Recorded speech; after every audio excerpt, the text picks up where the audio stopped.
사랑하는 여러분, 혹시 여러분께서는 여러분의 영적 여정 속에 때때로 겪는 고독과 또는 분리의 순간이 많이 있지 않으셨는지요? 아가서 3장은 자신의 침상에서 사랑하는 이가 떠나버리고 당황해하며 그야말로 영혼의 깊은 고민을 마주하게 된 한 여인의 어둠과 혼돈의 시간으로 시작하게 됩니다.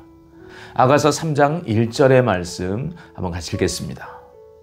내가 밤에 나의 침상에서 마음으로 사랑하는 자를 찾았노라. 그러나 내가 그를 찾아도 찾아내지 못하였노라. 아멘. 이 구절에 등장하는 밤에라는 표현은 우리 인생에는 어둠과 혼돈의 시간이 찾아온다는 것이며, 그럼에도 불구하고, 그러기 때문에 자신의 침상에만 여전히 머물면서 어찌할 바를 모르고 있는 우리의 연약한 상태를 먼저 드러내고 있습니다. 따라서 여기서의 밤은 영적인 혼돈의 시간, 여기서의 나의 침상은 단순한 잠자리가 아닌 주님과 떨어져 있는 내 자신의 영적 상태를 상징하고 있다 하겠습니다.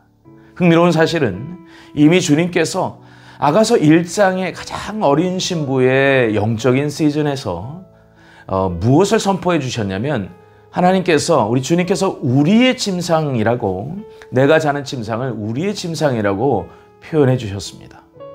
그러면서 예수님과 내가 정말로 하나 되기를 원하신다는 주님의 마음을 우리의 침상이라는 표현으로 나타내셨던 것이죠. 우리 다 함께 아가서 1장 16절의 말씀 한번 확인해 보겠습니다. 나의 사랑하는 자야, 너는 어여쁘고 화창하다. 우리의 침상은 푸르고 아멘. 무슨 말일까요?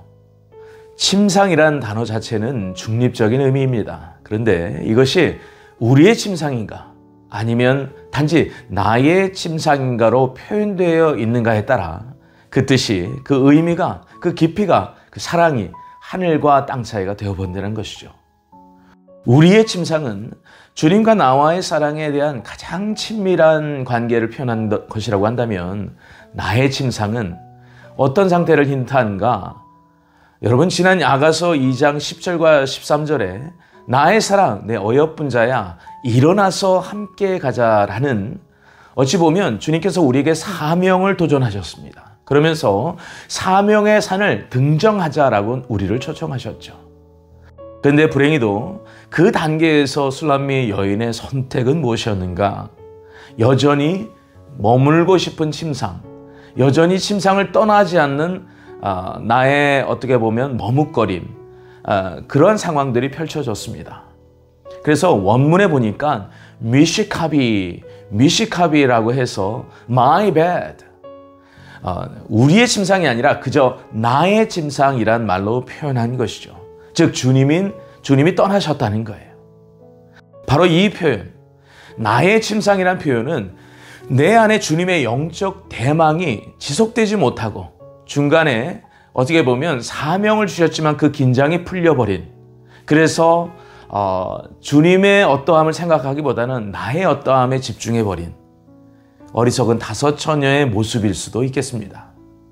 그런 의미에서 우리의 침상이 기름을 충분히 준비한 슬기로운 다섯 처녀의 영적 상태라면, 나의 침상은 어떻게 보면 영적인 나태와 안일의 어리석은 다섯 처녀의 영적 상태로 비견될 수 있겠습니다.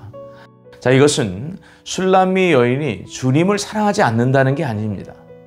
그저 아직 미숙하다는 사랑의 상태인 것이죠. 하지만 주님께서 우리에게 아가서 3장을 남겨주신 진짜 이유가 있습니다. 그것은 바로 술람미 여인이 일어서기 시작한다는 것입니다. 우리 역시 이것을 보고 일어서는 단계로 나아가라는 주님의 뜻일 것입니다. 우리 다 함께 아가서 3장 2절의 말씀 한번 같이 읽겠습니다. 이에 내가 일어나서 성 안을 돌아다니며 마음에 사랑하는 자를 거리에서나 열린 광장에서나 찾으리라 하고 찾으나 만나지 못하였노라. 아멘. 자, 여기서 중요한 변화가 일어납니다. 자기 침상을 드디어 박차고 일어났다는 건데요. 이 역시 엄청난 도약인 것은 분명합니다. 주님과의 친밀함의 회복을 위해서 예수님을 향한 사랑의 열정을 회복하고자 이 신부가 일어서기 시작한다는 것이죠. 문제는 일어서는 것까지는 좋았는데 사랑하는 주님을 찾으러 그녀가 어디로 갔는가?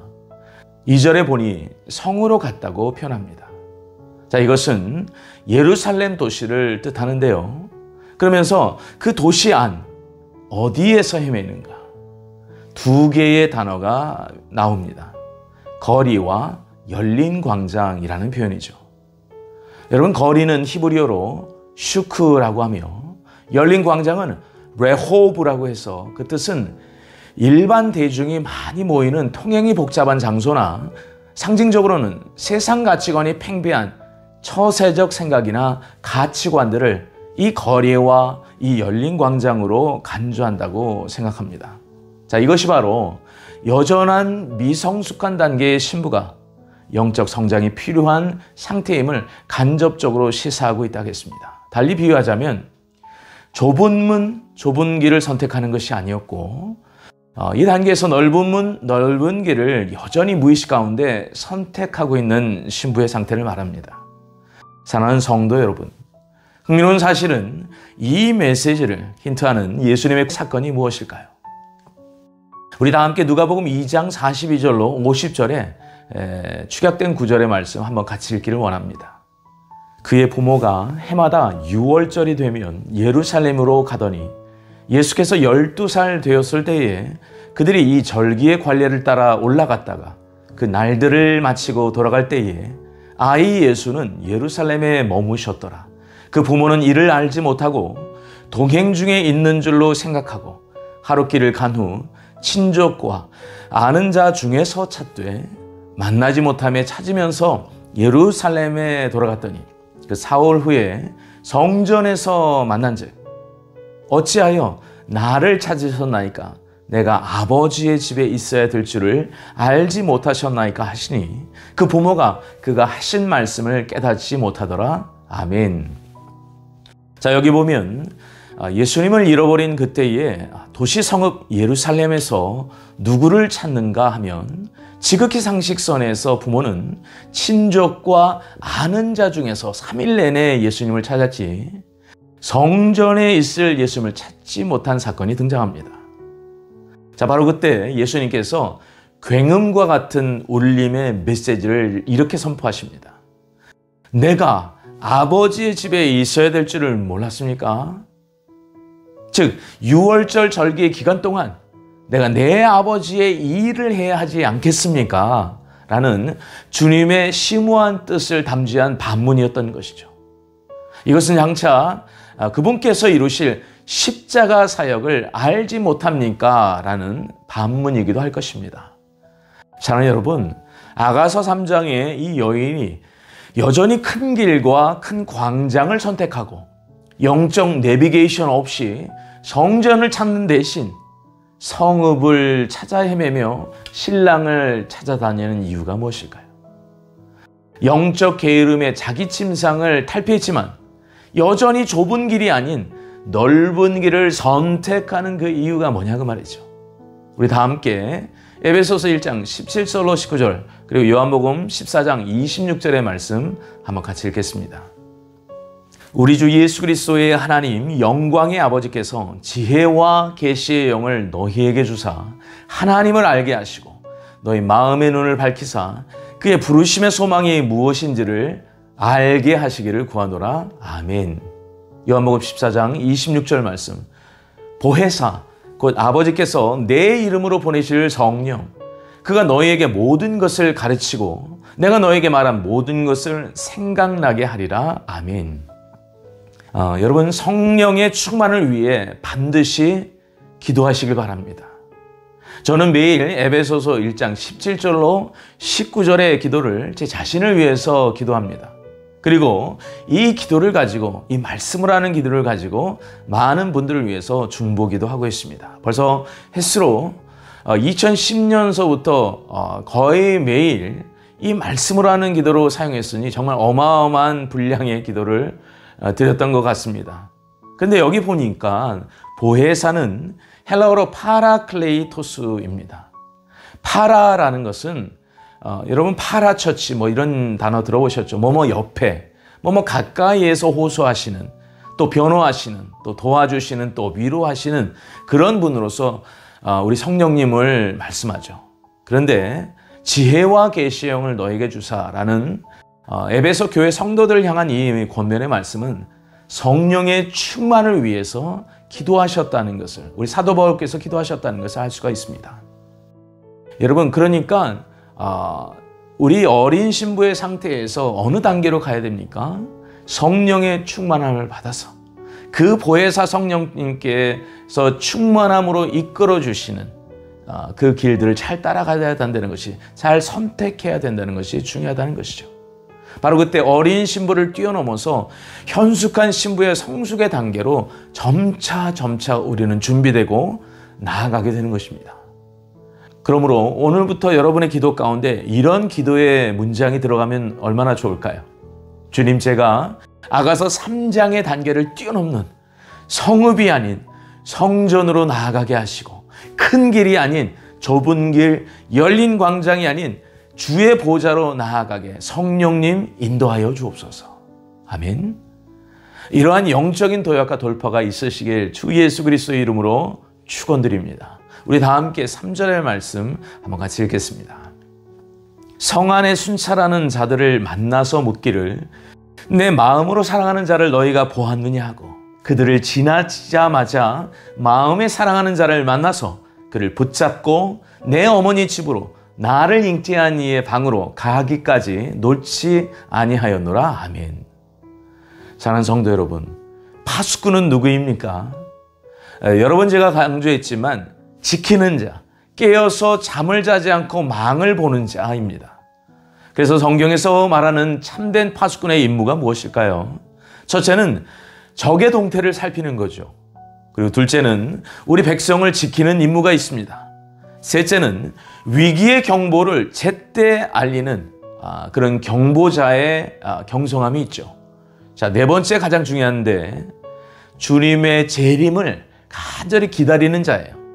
기다릴 뿐만 아니라 그것을 또한 주의 다시 오실 길이 얼마 멀지 않았다 선포하는 자인 것입니다. 자, 그런데 방금 읽은 4절에 보니까 성안을 순찰하는 자들, 즉 파수꾼들을 지나치자마자 그 파수꾼들과의 만남 바로 이후에 어떤 사건이 벌어집니까? 놀랍게도 마음에 사랑하는 자, 즉 내가 그토록 찾고 찾던, 그 여인이 그토록 찾고 찾던 주님을 바로 만나는 사건이 등장합니다. 여러분, 이것은 굉장한 메시지를 시사합니다. 왜냐하면 이 파수꾼들은 진짜 파수꾼이었음을 말하기 때문이에요. 왜 그렇습니까? 밤에 이 여인을 보호할 뿐만 아니라 그녀가 찾던 그 사랑하는 주님, 사랑하는 왕을 바로 만날 수 있게 하는 다리 역할을 했기 때문입니다. 그들과의 만남을 통해서 바로 직후에 누구를 만납니까? 예수님을 만나는 사건이 이루어졌기 때문이죠. 그래서 4절 초반에 그들을 지나치자마자라는 부분이 굉장히 중요합니다. 왜냐하면 그들이 정말 옳은 목자였다는 것이죠. 깨어 경성하는 파수꾼, 그러나 진짜와 가짜 파수꾼이 있다는 사실 아십니까? 아가서 5장에 가면은 또 한 번의 파수꾼이 등장하는데 너무 파격적이게도 이번에는 아가서 오늘 3장의 파수꾼과는 반대의 파수꾼의 모습이 등장합니다. 아가서 5장 7절의 파수꾼, 가짜 파수꾼의 모습은 어떻게 될까요? 마구 때리고 열린 광장으로 이끌고 넓은 길로만 인도하는 거짓 목자의 모습이 다음과 같이 보이고 있습니다. 함께 읽겠습니다. 성 안을 순찰하는 자들이, 즉 파수꾼들이 나를 만나매 나를 쳐서 상하게 하였고, 성벽을 파수하는 자들이 나의 겉옷을 벗겨 가져도다. 아멘. 사랑하는 성도 여러분, 아가서에서 말하는 진짜 파수꾼은 누구에게로 인도하나요? 그렇습니다. 주님에게, 왕에게, 예수 그리스도에게로 인도합니다.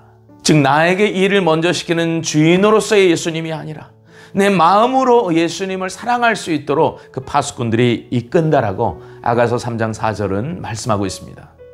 여러분, 마지막 때의 넓은 길이 아닌 좁은 길로 가라고 인도하는 목자 아니겠습니까? 하늘에서 큰 자는 세상의 가치관에 귀 기울인 자가 결코 아니다라고 선포하는 그런 파수꾼 아니겠습니까? 하늘에서 영광이 큰 자는 작은 일에 충성하는 자라고 강조하는 분이 아니겠습니까? 영원 구원과 하나님의 나라를 위해 남의 부르심을 질투하는 게 아니라 자기 부르심의 사명을 끝까지 경주하라라고, 순교의 영성을 가지고 경주하라라고 강조하는 목자가 아니겠습니까? 그런 파수꾼이 아니겠습니까? 사랑하는 성도 여러분, 그러한 파수꾼을 만난 어린 신부가 어떻게 되었나요? 방금 읽은 아가서 3장 4절에 2번 반복하는 동사가 있습니다. 붙잡는다라는 동사예요. 주님을 만나고 나서 이제는, 그전에는 그렇게까지 붙잡지 않았지만 붙잡는다, 주님을 붙잡는다라는 표현이 2번이나 표현되고 있습니다. 예전엔 자기가 뿌리쳤지만 이제는 그녀가, 참된 신부가 붙잡고 놓지 않으려 애쓰는 모습이 나타나겠다는 사실. 좋은 파수꾼을 만나는 것과 함께 또 중요한 것은 이 영적 단계로 돌입하게 되면 이제 주님이 가신 그 길을 끝까지 동행하고 끝까지 동역하기 위해서 어린 양의 발걸음과 옷자락을 붙잡는 끈질긴 신앙을 지속하도록 안내해주는 파수꾼이라는 것입니다. 이것이 여러분의 말씀 되시기를 축원합니다. 우리 다 함께 아가서 3장 6절로 7절의 말씀 한번 같이 읽겠습니다. 모략과 유향과 상인의 여러 가지 향품으로 향내 풍기며 연기 기둥처럼 거친 들에서 오는 자가 누구인가? 볼지어다 솔로몬의 가마라 이스라엘 용사 중 60명이 둘러쌌는데 아멘. 사랑하는 여러분, 아가서 3장 6절로 마지막 11절에는 바로 오늘 예수님을 붙드는 자에게 주시는 하나님의 특별한 계시와 새로운 통찰의 단계로 이끄는 모습을 볼 수 있습니다.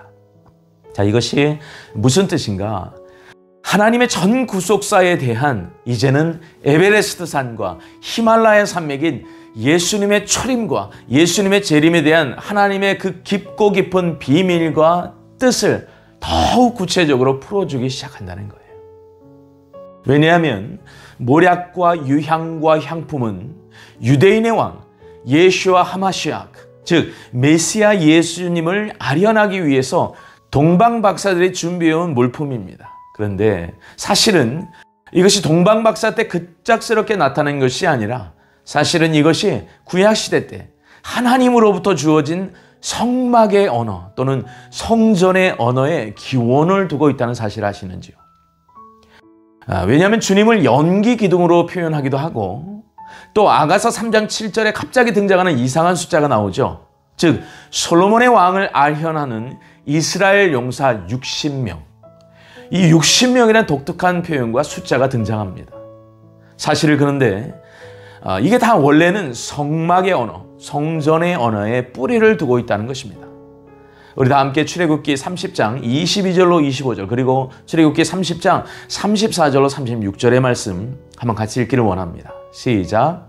여호와께서 모세에게 또 말씀하여 이르시되 너는 상등 향품을 가지고 액체 모략 500세겔과 그 반수의 향기로운 육개 250세겔과 향기로운 창포 250세겔과 계피 500세겔을 성소에 세겔로 하고 감람기름 한 흰을 가지고 그것으로 거룩한 관유를 만들되 향을 제조하는 법대로 향기름을 만들지니 그것이 거룩한 관유가 될지라. 여호와께서 모세에게 이르시되 너는 소야향과 나감향과 풍자향의 향품을 가져다가 그 향품을 유향에 섞되 각기 같은 분량으로 하고 그것으로 향을 만들되 향 만드는 법대로 만들고 그것에 소금을 쳐서 성결하게 하고 그 향 얼마를 곱게 찌어 내가 너와 만날 회막안 증거계 앞에 두라. 이 향은 너에게 지극히 거룩하니라. 아멘. 사랑하는 여러분, 이 향품은 주로 향기름과 향을 말하는데 대제사장이 대속죄일 때 이것을 들고 1년에 한 번 어디로 들어갈까요? 그렇습니다. 성소에 들어가서 향을 피웁니다. 지성소에 들어가죠. 그리고 바로 그때 성소 안은 이 향을 피울 때 연기로 완전히 가득 차게 됩니다. 마치 오늘 아가서 3장에 나온 그 본문의 말씀처럼 연기 기둥이 되는 것입니다. 그러므로 오늘 슐람미 여인이 아가서 3장 6절에서는 대제사장 되신 우리 예수님의 정체성을 나타내고 있다 하겠습니다. 이 대제사장에 들고 들어간 향을 어디서 태운다고 말씀하죠? 분향단에서 태웁니다. 그런데 그 분향단이 서 있는 위치 또한 중요하죠. 바로 지성소와 성소를 구별하는 휘장이 있습니다. 그런데 이 분향단은 바로 그 휘장 앞, 우리가 가장 사랑하는 주님께서는 우리를 위해 중보자 되시기 위해서, 먼저 대속제물 되시기 위해서 대제사장으로서 바로 지성소와 성소 앞에 쓰셨던 거예요. 하나님과 우리 사이에 쓰셨던 것입니다. 십자가의 구속의 진리를 이렇게 술람미 여인에게 더 깊이 계시하고 있는 단계로 나아가게 한다는 것이죠. 사랑하는 여러분, 우리 주님은 왜 나의 침상에서 일어나 주님을 다시 찾고 주님을 더 붙들며 이 십자가 주님의 사랑을 계시해 주시는 것일까요? 맞다. 이제 일어나 나와 함께 가는 것은 주의 십자가 사랑의 힘으로 가능하다는 것을 알려주시는 것입니다. 나의 십자가를 지는 것 역시도 실은 나의 의지가 아니라 십자가 사랑의 뿌리의 진액을 먹고 마실 때 가능한 사명이다라는 것을 깊이 있게 계시해 주시고 있는 연장인 것이죠.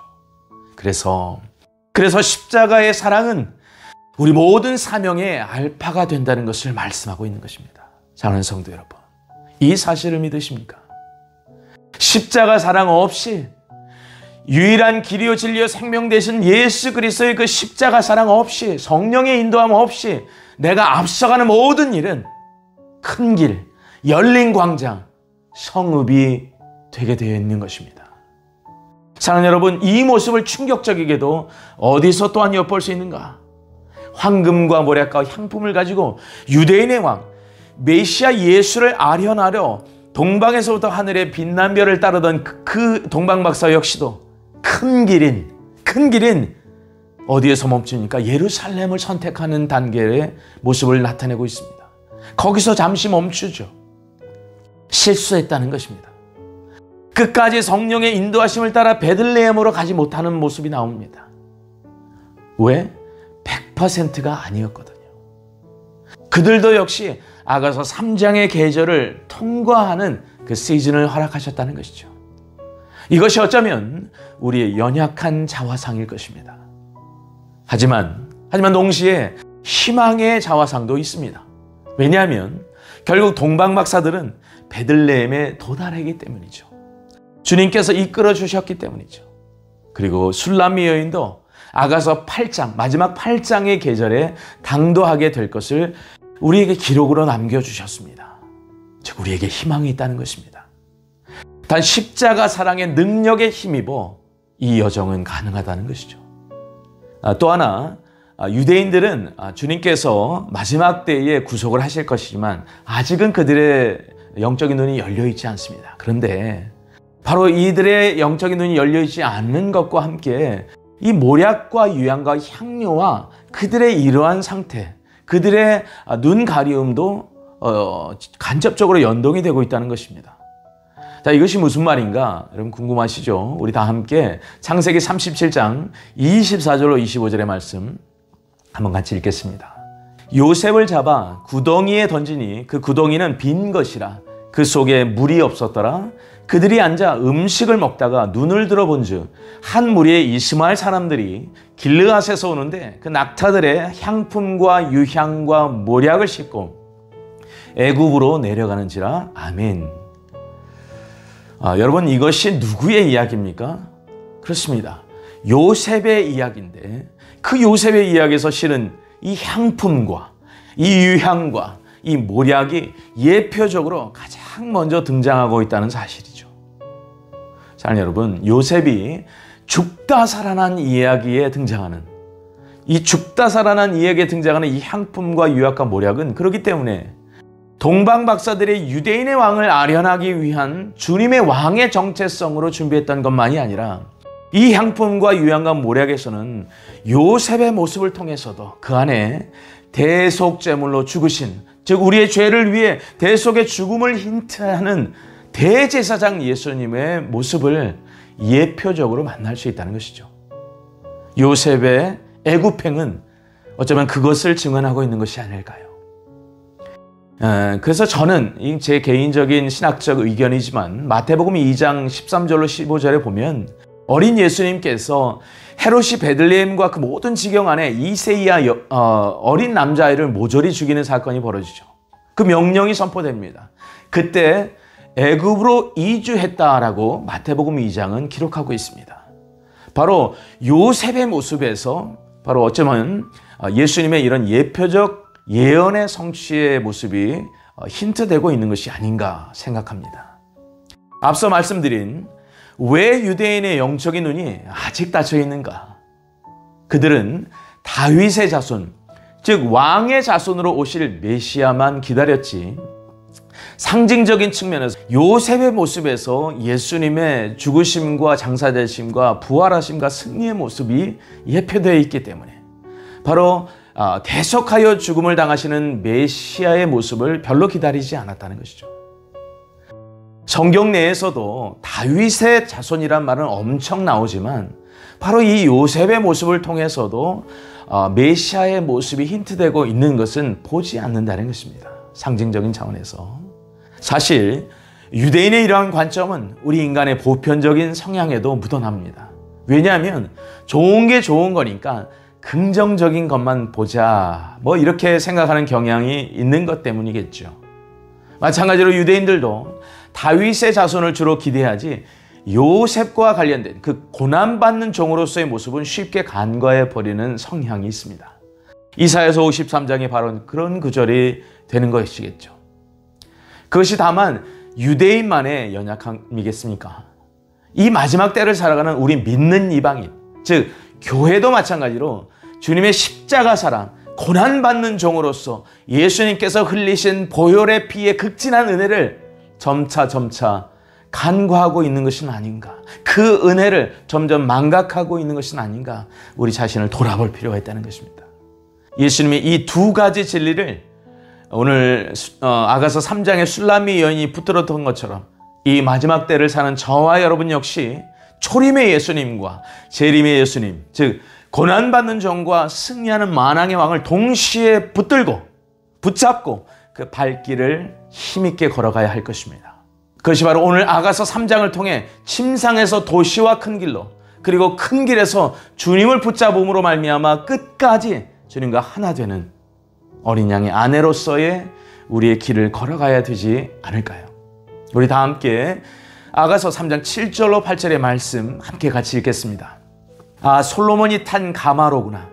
이스라엘 장사 가운데서도 빼어난 용사 60명이 그를 호위하는구나. 모두들 칼로 무장했구나. 전쟁에 익숙한 군인들이 야간 기습에 대비하여 저마다 허리에 칼을 찼구나. 아멘. 여러분, 방금 읽은 장면은 어떤 장면인가? 이스라엘의 고난받는 종의 모습이 바로 지나자마자 바로 예수님께서 왕의 군사들의 호위를 받으면서 강력한 어떤 전사의 모습과 같은 모습으로는 왕의 모습이 계시되고 있습니다. 즉 아가서 3장의 영적 시즌을 제대로 통과한다면 예수님의 초림의 정체성뿐만 아니라 재림주 예수님께서 만왕의 왕으로서 또 심판주로서 재림하시는 모습 또한 예언하고 있다는 사실. 여기서 놀라운 사실은 여기 나온 전쟁에 빼어난 용사라는 표현과 함께 60명이, 즉 60명이 솔로몬 왕을 호위한다는 것이죠. 사랑하는 여러분, 성막의 전체 기둥의 개수가 몇 개인지 아시나요? 그렇습니다. 바로 60개입니다. 지성소는 또 성막은 주님의 임재를 상징하죠. 여러분, 주님의 임재하심이 있을 때 우리는 안전하다는 거 아십니까? 그러므로 주님께서 신부에게, 이 어린 신부에게서 계속해서 무엇을 하이라이트 하십니까? 내가 너와 함께한다. 내가 임재한다. 그러니 안전하다. 그러니 자리에서 일어나 나와 함께 가자. 그 여정을 내가 너와 함께 했기 때문에 우리는 승리할 수 있다. 이것을 권면하는 거 아니겠습니까? 아무것도 염려하지 말고 오직 모든 일에 기도와 간구로 너의 구할 것을 감사함으로 하래라. 그 모든 지각에 뛰어난 하나님의 평강이 너의 마음과 생각을 이끄신다는 바로 빌립보서 4장 6절로 7절의 말씀으로 다가오는 오늘 아가서 3장의 말씀은 아닐까요? 더불어서 고대 이스라엘에는 두 개의 군대가 있었다고 합니다. 한 군대는 뭐냐 하면 이스라엘의 그냥 땅의 군대이죠. 그리고 성경의 역사에 보면 또 하나의 군대가 종종 등장합니다. 즉 만군의 주 하나님의 군대가 등장하면서 이스라엘이 구원받는 역사들이 종종 등장합니다. 그 단서를 우리가 대표적으로 이 마지막 때에 연관된 다니엘서 12장 1절에서 한번 찾아보겠습니다. 그때에 내 민족을 호위하는 큰 군주 미가엘이 일어날 것이요 또 환란이 있으리니 이는 개국 이르러 그때까지 없던 환란일 것이며 그때에 내 백성 중 책에 기록된 모든 자가 구원을 받을 것이라. 아멘. 그때란 이제 예수님의 재림을 앞둔 상황을 이야기합니다.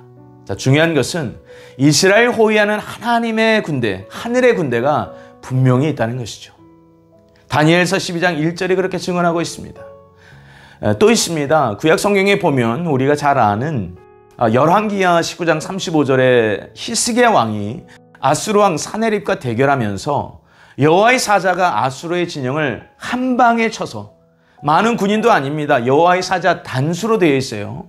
여호와의 사자가 적군 18만 5천 명을 한꺼번에 몰살하는 사건을 기록하지 않습니까? 종합하여서 요약하자면 무슨 뜻일까요? 주의 임하심 안에 내가 너희와 함께하기 때문에, 나의 군대가 너희와 함께하기 때문에 너는 안전하다는 거예요. 두려워하지 말라는 것입니다. 그러므로 이제부터 나와 함께 가자라는 것입니다. 우리 다 함께 아가서 3장 9절로 10절의 말씀 같이 읽겠습니다. 솔로몬 왕이 레바논 나무와 자기의 가마를 만들었는데 그 기둥은 은이요 바닥은 금이요 자리는 자색 깔개라. 그 안에는 예루살렘 딸들의 사랑이, 이것을 달리 표현하자면 예루살렘 딸들을 향한 사랑으로 엮여져 있구나. 아멘. 다시 한번 솔로몬의 가마에 대해 재차 언급하고 있는데, 놀라운 사실은 결국 이 가마가 의미하는 것은 무엇인가? 예루살렘 딸들을 향한 주님의 사랑으로 만들어진 가마라는 거예요. 그 사랑이 원동력이 되어서 이 가마가 만들어졌다는 것입니다. 아니, 솔로몬 왕이 직접 만들었다는 거예요. 주님이 직접 만들었다는 거예요.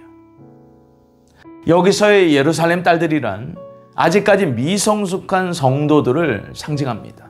때문에 이들을 향한 사랑으로 만들어진 가마이기 때문에, 이들을 구원하기 위해서, 이들을 성숙하기 위해서 만들어진 가마이기 때문에 이 솔로몬의 가마는 다른 말로 복음의 가마, 복음의 가마라고 말할 수 있겠습니다. 왜냐하면 솔로몬이 직접 만든 가마의 재료를 보니까 흥미롭습니다. 레바논 나무로서 성전 재료와 똑같은 백향목을 이 가마에 사용하고 있습니다. 여러분 그거 아십니까? 이 백향목은 튼튼하고 잘 썩지 않는다는 특징이 있어서 성전의 기둥 재료로서 사용되었어요. 주로. 근데 원래 이 원어를 살펴보니까 어느 단어에서 유래하냐면 라반이란 단어에서 이 백향목이 유래했습니다. 여러분 라반이란 백색의 또는 희다, 영어로는 화이트, 그런 뜻의 형용사인데요. 여러분 성전의 재료로서 우리의 죄를 사하신 백색의 의미가 있다 하겠습니다. 상징적인 의미가 있다 하겠습니다. 또한 금이란 것은 무엇일까요?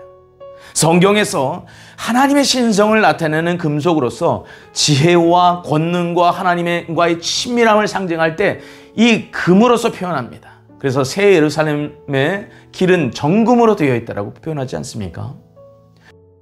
또한 기둥이 은이라고 했는데 은의 의미는 무엇일까요? 성경에서 은은 30냥의 주님을 판 가롯 유다의 사건으로부터 우리의 목숨값, 즉 구속을 항상 의미합니다. 또한 덮개가 자주색이라고 했는데 자주색은 예수님의 권세를 의미합니다. 그리고 마지막 가장 중요한 예루살렘 딸들을 향한 사랑으로 그 가마가 엮여져 있음을 선포함으로써 이 가마는 인류를 향한 그 사랑으로 만들어진 복음인 것을, 그래서 복음의 가마인 것을 알 수가 있다는 것이죠. 자, 그렇다면 솔로몬이 직접 만든 가마는 우리의 구주 예수님께서 직접 수행하시는 인류의 구원을 위한 구원의 방편인 것을 의미한다 하겠습니다. 내가 비록 좁은 길을 갈지라도 내가 너의 가마로서 안전한 지성소가 되어주겠으며 이끌어주겠다는 우리 주님의 신실하신 약속의 매개체, 가마, 복음의 가마. 그리고 바로 그러한 가마를 통해 이 술람미 여인을 향한 마지막 약속을 어떻게 선언하고 계실까요? 바로 우리의 영원한 데스티니, 영원한 운명에 대한 확증의 말씀. 다 함께 오늘 마지막 말씀인 아가서 3장 11절의 말씀 함께 같이 읽겠습니다. 시온의 딸들아, 나와서 솔로몬 왕을 보라. 혼인날 마음이 기쁠 때에 그의 어머니가 씌운 왕관이 그 머리에 있구나. 아멘. 바로 아가서 3장을 통과하면서 그녀에게 계시하시는 영원한 하나님의 백성의 정체성은 무엇이라고 말씀합니까? 어린 양의 아내요 그리스도의 신부라는 것입니다. 그것이 바로 계시록 19장 7절과 9절에서 예언한 가장 영광스럽고 가장 친밀한 사랑의 정체성, 그 이름 신부. 왕관을 함께 쓰도록 부여받는 권위를 가진 그리스도의 신부라는 것입니다. 사랑하는 성도 여러분, 혹시 아직 여러분께서는 아가서 3장에 머물면서 여러분이 침상의 영역에 누워 계시지는 않는지요? 만일 그렇다고 한다면 주 예수 그리스도의 이름으로 일어나시길 주인의 이름으로 축원합니다. 아가서 3장이 증거하는 한은 주님 말씀하세요. 안전하다. 내가 안전하게 하겠다. 나와 함께 가자. 성령으로 충만해서 그 길들을 잘 따라가길 원한다. 사랑하는 여러분, 바로 그때 여러분은 세상의 큰 길, 세상의 큰 광장을 좇는 인생이 결코 아니라 이제는 결단함으로 말미암아 주님이 걸어가신 영광스러운 좁은 길, 그 좁은 문에 영광의 면류관을 추구하면서 본향으로 달려가는 그러한 아름다운 인생이 되실 것을 믿습니다.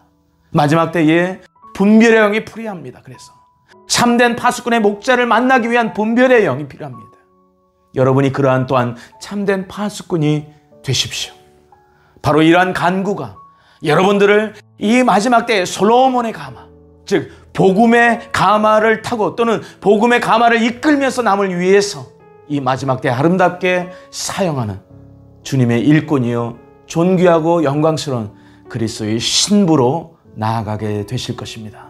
이 축복의 말씀이 2024년도를 살아가는 여러분을 앉은 자리에서 일어나게 하시고 일어날 뿐만 아니라 주님의 얼굴을 향하여서 달려가는 저와 여러분, 우리 모두가 되었으면 좋겠습니다. 우리 함께 한 마음으로 기도함으로 나아가겠습니다.